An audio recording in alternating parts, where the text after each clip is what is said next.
Hola, buenos días. Yo soy el alumno Roberto Antonio Flores. Hoy les vengo a explicar el tema de los análisis de la química en la criminalística.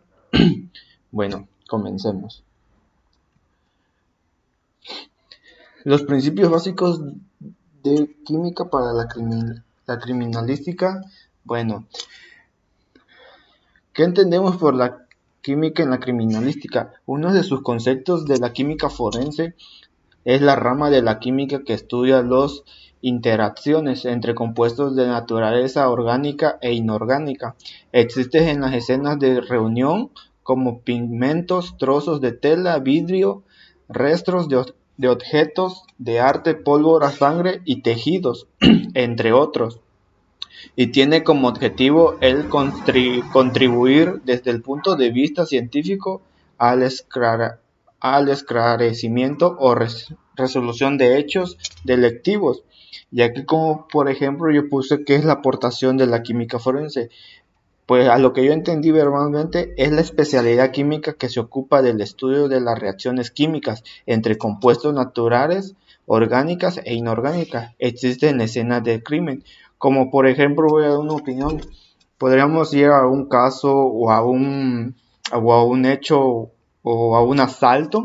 Se puede decir que al momento de que vayamos ya debemos tener consciente qué es lo que tenemos que ir preparados, ya que mayormente en las escenas del crimen pueden ocasionar muchas cosas como encontrar un muerto, encontrar el cadáver, la parte del cráneo, etcétera, y tenemos que ir ya preparados con bastantes artículos que debemos llevar. Bueno, ahora hablaremos sobre la química analítica aplicada a la criminología. Uno de los 10 son los análisis de muestra de incendios. Como por ejemplo le voy a leer que la manera en que un incendio ocurre naturalmente en una habitación indica si su comienzo fue derivado o no, pero la evidencia es difícil de encontrar en estos casos, ya que generalmente está cubierto por escombros. Habitualmente los incendios son provocados por uso de acelerantes de la combustión, los cuales son examinados mediante cromatografía gaseosa acoplada a espectrometría de masas, donde se pueden identificar aquellos residuos de líquidos de inicios presentes en la muestra de escombros. Y aquí yo lo que argumenté y lo que a mi punto de vista entendí es que el químico forense debe concentrarse en la más mínima pequeña cantidad de muestra mediante la absorción del residuo de acelerante en tiras de carbono activado, y ya luego en este concentrado es fluido desde el carbono activado disolviéndolo en un solvente adecuado, dejando la muestra de una forma apropiada para luego analizarlo por medio de cromatografía.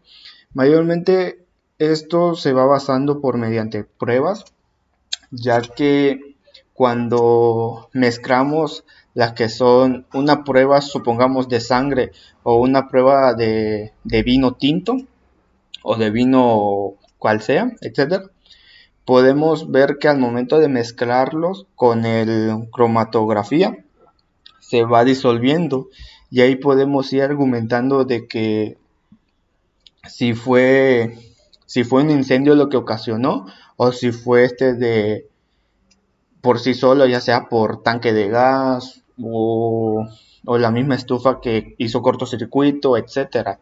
Y mayormente cuando hacemos una evidencia muy concreta de cuando hay un incendio, ya sea en un departamento, en una vivienda, etcétera, se puede decir que es muy difícil encontrar las pruebas suficientes, ya que al momento de encontrar, supongamos, de un fósforo o un encendedor, mayormente como ahí dejan huellas dactilares, hay a veces que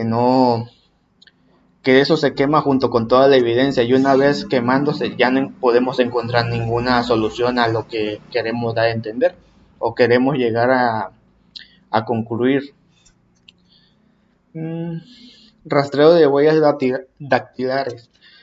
Para estudios de este tipo se utilizan carbono activado finamente dividido, debido a que los dedos suelen tener una composición oleosa. Estos se adquieren a los materiales dejando una presión en ellos. Al aplicar el carbono activado, este se pega a los aceites dejando ver la huella. De esa forma, cuando se expone el material a la luz ultravioleta, el polvo de carbón brilla, desvelando la huella impresa.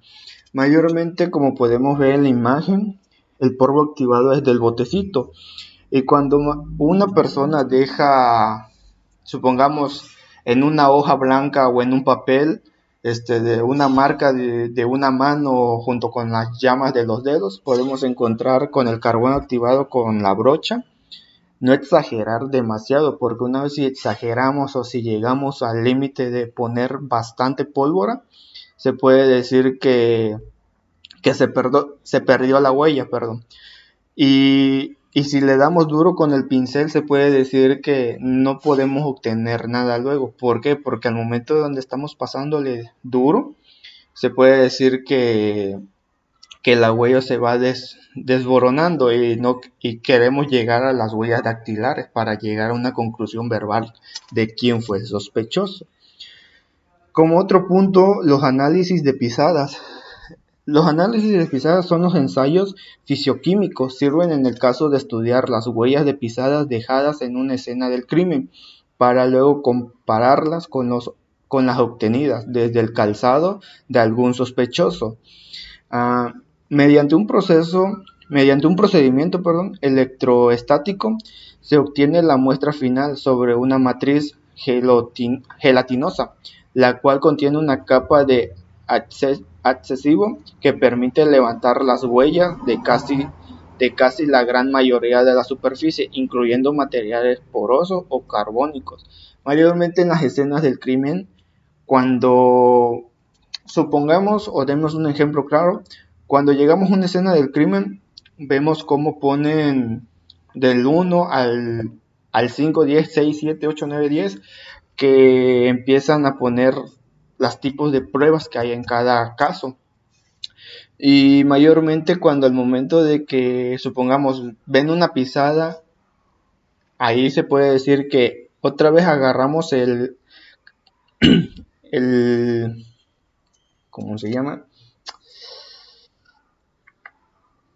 El carbón activado, perdón, podemos agarrarlo y lo podemos echar en la misma suela del zapato donde dejó la marca.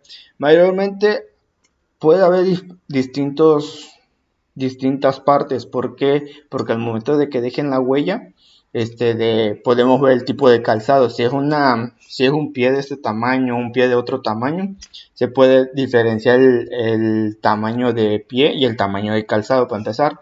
Y mayormente cuando es un homicidio, el sospechoso hay a veces que deja demasiada tierra o demasiado del mismo suela del zapato, del tenis o de la zapatilla, etcétera.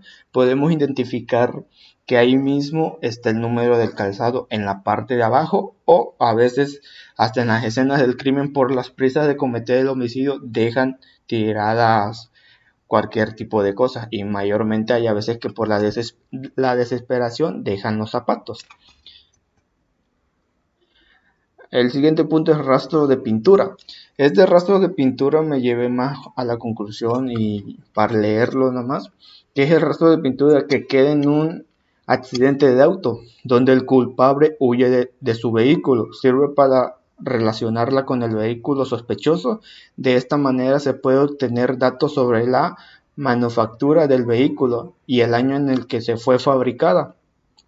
Este tipo de prueba puede ser realizada observando el espectro de absorción de la muestra de pintura o observando su composición en un fluorómetro. Mayormente cuando, como está claro y como está aquí dicho, al momento de que chocamos un carro o de que hay un accidente, podemos ver que supongamos, atrapemos al sujeto que ocasionó el accidente y digan, no, es que yo no fui el que ocasioné, yo no fui el que choqué ese carro, yo no fui esto, yo no fui el otro, etcétera. Y se puede decir que al momento de que haya chocado el carro, podemos identificar, como en la imagen podemos ver, que hay un choque y hay un raspón, pero ese raspón es de marca roja. Al momento de que chocó la camioneta, se puede decir que lo impactó, y la pintura del otro vehículo que lo impactó, el que se dio a la fuga, se puede decir que fue el sospechoso del que tuvo el accidente, y por esa misma razón es que hacen este tipo de rastro de pintura. Rastrean lo que es el carro y después rastrean la pintura. Si fue sospechoso, empiezan a rastrear, como dice ahí, el año que se fabricó el vehículo y la manufactura del vehículo. Empiezan a checar bastantes documentos para ver si el sospechoso que se escapó es el culpable. Uso del agua, ácido nítrico y agua. Se puede decir que en cada arma de fuego tiene grabada un número serial que es único, el cual en algunos casos criminales son borrados o lijados para impedir el rastreo o identificación del tipo de arma, ya que fabricante pertenece.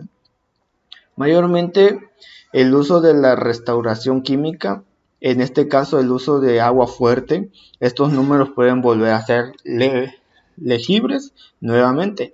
Mayormente, como podemos ver en la imagen, ácido nítrico lo mezclan con el agua. Mayormente esto lo ocupan mucho, ya que, como dice ahí, hay asesinos o hay homicidios que hay a veces por el momento de que matan al sujeto, matan a la persona, escapan del homicidio y dejan el arma. Y ellos lo que hacen son que elijan demasiado el número y al dueño que pertenece el arma y de qué calidad es. ¿Por qué? ¿Por qué hacen eso? Porque al momento de que maten a la persona o X motivo, se puede decir que empieza como a haber persecuciones, y por el número que dice, el número de grabación que tiene ahí, se puede decir que no está bien y a la vez sí está mal. ¿Por qué? Porque cuando queremos tener una matanza o queremos matar a alguien o X motivo, se puede decir que por culpa del número pueden localizar a la persona o al dueño que creó el arma, y mayormente se puede tener muchos conflictos y no podemos llegar a una conclusión verbal, y mayormente ocupan esa agua de ácido nítrico con agua. ¿Por qué? Porque al momento de que se lo pasan al número dígito que tiene el arma, lo pasan bien mezclado, se va esa lijada o esa donde empezaron a borrar, ahí mismo van checando el número de serie que tiene. Y supongamos, porque ha pasado muchas cosas que dejan tantas cosas y pues no llegamos a una conclusión verbal, y pues se puede decir que perjudica al homicidio y perjudica también a las personas, porque hay a veces que no llegan con el arma y luego se vuelve pero muy confuso y se puede decir que muy sospechoso, ya que hay a veces que no tienen el material necesario para llegar a la conclusión de cómo poder volver a obtener el número. La falsificación de documentos. Estos son los que mayormente son usados en un aparato de detección electroestático. Se puede identificar las diferentes hendiduras de la escritura en el caso de firmas falsas o alteraciones de documentos. En este caso, al aplicar una descarga electrostática sobre la superficie del papel, causará diferentes patrones en los lugares donde están las hendiduras provocadas por la escritura. Al aplicar una carga opuesta, una tinta negra se adhiere en los lugares de las hendiduras. Mayormente Aquí pondré muchos ejemplos, como podemos falsificar muchas cosas. Supongamos, yo tengo un carro o yo tengo una casa de la vivienda y mi firma, al momento de firmar los documentos, yo puedo poner, supongamos, un punto, y el que quiere falsificar mi firma pone ese punto como 3 puntos, y se puede decir que al momento de que yo voy a verificar esos documentos y yo diga, saben que este papel no es mío o estos documentos no son míos. ¿Por qué? Porque mi firma yo no firmo así. Y empiezan a detectar millones de cosas. Y otro ejemplo claro sería que, que al momento de dar ¿cómo le podría decir? Al momento de dar un peritaje. Supongamos, yo haga mi peritaje, empieza a levantar bien mis cargos, qué fue lo que sucedió, cómo sucedió, qué ocurrió, y empieza a argumentar todo de mí, a la escena, perdón. Llegamos al conflicto de que se lo tenemos que dar al que es al que es encargado de todo eso. Se lo damos y él hace otra cosa que yo no hice. Y se puede decir que ahí empiezan como que a concluir, empiezan a tener objetivos o empiezan a marcar de que, oye, ¿por qué apareció esto si en la escena no apareció? Oye, ¿por qué está esto si tú lo que escribiste no estaba ahí? Oye, aquí, oye, acá, etcétera. Se puede hacer como una cadena que no tiene fin. Y mayormente pues llega el conflicto en el cual pues si yo tuve la razón o el otro tuvo la razón, de quién a quién le puedo creer, y se vuelven millones de cosas de que pues no podemos ni llegar a la conclusión verbal. Y por eso mismo la falsificación de documentos tiene que ir muy importante. ¿Por qué? Porque lo detectan en ahí, como dice, en la electroestática se pueden identificar millones de cosas, ya que en la máquina detectan si es tu firma verdadera, si es tus huellas verdaderas, o si tú tienes tu letra muy manuscrita, o la R o la M te salieron curviadas, tú no las tienes curviadas, etcétera. Puede haber millones de formas en la cual se pueden falsificar los documentos. Pero gracias a la tecnología y gracias a todo lo que está pasando ahorita, ya tienes más, ya no nos tenemos por qué preocupar por esas falsificaciones. ¿Por qué? Porque gracias a esas máquinas ya llegamos a la conclusión de que pues ya ya no nos van a mentir en cualquier tipo de cosas. Esta de antropología forense, una de sus finalidades es identificar los restos humanos con el objetivo de determinar las causas que llevaron a la muerte, por medio de técnicas que permiten saber si los cadáveres fueron asesinados o atacados por un animal. Del mismo modo, la antropología forense posibilita conocer el comportamiento de los homicidas, analizando posibles golpes en el cráneo, formas pocas comunes en el transporte del cadáver, tratamiento post-mortem o adulteración en diversas índoles. Y como por ejemplo aquí lo que entendí, los antropólogos forenses trabajan en forma conjunta con psicólogos de manera de elaborar un perfil del supuesto asesino sobre la base de las características encontradas en el cadáver. Como por ejemplo, matan a una persona y como concluido como por magia así, empiezan los antropología forense con el cráneo a marcar las distintas partes de sus huesos. Y como dice ahí, empiezan a pegar, mayormente sus dientes son las más importantes, porque en sus dientes puedes identificar cada cosa. Y una de sus grandes habituales y grandes residuos es que una vez formado el cráneo y bien formado, podemos identificar de quién es el cráneo por medio de una máquina también. Empieza a hacer su trabajo la máquina y todo, y, y puede llegar a la definición de que él tuvo la culpa o el otro tuvo la culpa, y se puede decir que, como dice ahí, antropólogo forense, que son los psicólogos de manera que elaboran un perfil de supuesto asesino y pueden identificar mayormente una vez muerto el sospechoso. Se puede decir que lo pueden ir buscando por mediante los psicólogos que hacen los perfiles, empiezan a dibujar y empiezan a identificar diciendo, no, pues él tuvo la culpa, él fue el sospechoso, a él hay que arrestar, y empiezan a, por medio de toda investigación, a llegar a una conclusión para poder localizarla. Y y siguiente. Análisis de drogas. Mayormente este análisis de drogas en la actualidad se busca presencia o ausencia de drogas, ya sea en polvos líquidos, tabletas o cápsulas. Son pruebas cualitativas de laboratorio que se hacen uniendo un antígeno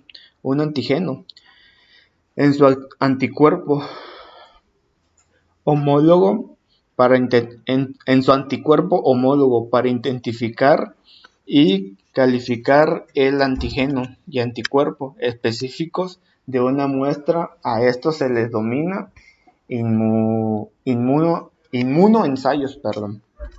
Mayormente en estas de los análisis de drogas, por ejemplo, cuando muere un sospechoso o una persona, supongamos, voy a poner ejemplos de antros. Cuando vamos al antro, pues mayormente tiene que haber una persona que venda ese tipo de cosas, ya sea metanfetamina, drogas, tachas, etcétera. Y se puede decir que al momento de que muera la persona, podemos encontrar de qué murió, ya que mayormente todo este tipo de pruebas se encuentran ahí mismo. En el cuerpo puedes, una vez levantado el cuerpo, levantado todo el peritaje, etcétera, lo llevan a lo que es los análisis y todo, y empiezan a checar el cuerpo de qué fue lo que murió. Y una vez empezando el criminólogo, que es el que se encarga de hacer todo este tipo de cosas, empieza a sacar sus conclusiones como objetivo a lo que va llegando. Y se puede decir que, supongamos, al momento de abrir la boca, en las partes de las encías o etcétera, se puede encontrar los tipos de residuos de qué fue lo que inhaló o qué fue lo que estaba mordiendo o qué fue lo que se metió a la boca.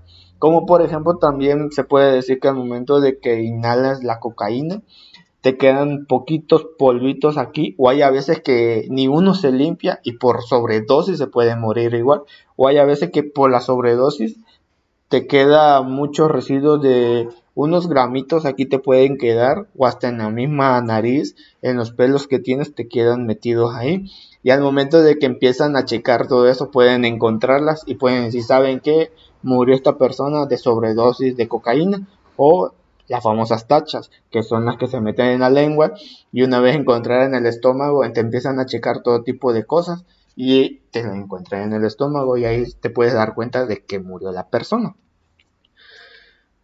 El siguiente punto son los análisis cualitativos en casos de envenenamiento. Mayormente este se va a concluir como la cocaína o como las drogas, pero envenenamiento. Como sería, en este caso se determina la molécula individual que está presente en la muestra. Con el tiempo se ha podido recolectar mucha información acerca de este tipo de sustancia, su composición, qué tipo de drogas son, etcétera. Este tipo de test se realiza generalmente por fotometría, aun cuando existen test químicos específicos para alguna sustancia, y cuando se trata de sustancias naturales venenosas son más difíciles de encontrar. Mayormente, aquí como dice en la primera parte, se determina moléculas individuales. Estas se pueden identificar de millones de cosas, ya que puedes en una bebida o en un energizante, un asesino o un matón, etcétera, te pueden meter ese tipo de cosas. Ya que supongamos tu amigo o un familiar tuyo te intenta hacer la maldad o te intenta hacer ese tipo de cosas, de que tú estás tomando algo y mete, supongamos, un polvo, pero ese polvo no saben qué es lo que es, un polvo, supongamos, de cualquier tipo de veneno. Y se puede decir que al momento de que te lo pone y tú te lo tomas, te puede hacer mucha reacción. Y, y cuando llega el peritaje y empieza a hacer sus conclusiones, puede checar un botecito o puede checar, hay a veces que dejan rastro de papeles o bolsitas ahí tiradas en el piso. Y se puede decir que al momento de que llega, ya tiene una conclusión verbal de que murió de un envenenamiento o un familiar fue el que lo mató. Como también, por ejemplo, este tipo de test que dice ahí, realiza generalmente fotometría, aun cuando existe test químico específico para algunas sustancias y cuando se trata de sustancias naturales venenosas. Y mayormente cuando se tratan de este tipo de sustancias, como dice ahí, son muy difíciles de identificar. ¿Por qué? Porque tiene que llegar a un proceso mucho más importante, ya que tiene que pasar por una prueba, luego tiene que pasar por otra prueba, luego tiene que ser argumentado con el comprador con quien compró esa prueba, tienen que ir verificando proceso tras proceso para poder llegar a una conclusión verbal de cuál fue el envenenamiento que compraron o que ingirió la persona para morir, o que le echaron a la bebida a la persona para morir. Y pues tienen que llevar una cierta cantidad específica. Por el último punto, los análisis de residuo de disparos y balas. Aquí ya argumenté todo y es mi último punto. Y lo voy a decir. Los residuos de las descargas de armas de fuego de esta área de investigación, estos residuos pueden ser encontrados en las manos o en las ropas de algunos sospechosos. Mayormente los químicos forenses pueden encontrar las clasificaciones del arma y relacionarlas con el tipo de bala encontrada en una escena del crimen. Ya puede ser revólver, ya puede ser una AK-49, etcétera, o AK-47, perdón. Cuando un arma de fuego es disparada, se genera gases que contienen componentes incinerados y no incinerados, provenientes de los castillos de bala y del propulsor del arma. Este material se puede depositar en la ropa de la víctima, ya sea muerta o la persona que lo mató, etcétera, o la misma persona que disparó al momento del proyectil o al momento saca el humo. Y esos residuos de la bala pueden quedar pegados en la ropa del que murió, del que está siendo disparado y de la otra persona. En este material se puede depositar en la ropa de la víctima, como por ejemplo, ahí se los acabo de decir que dice, en este material se puede depositar en la ropa de la víctima o en las manos de las personas que dispara el arma, pasando a ser un residuo. Mediante uso de un microscopio de barrido electrónico acoplado con un espectrómetro de energía dispersiva, se puede examinar las muestras recolectadas de los disponibles de los posibles sospechosos.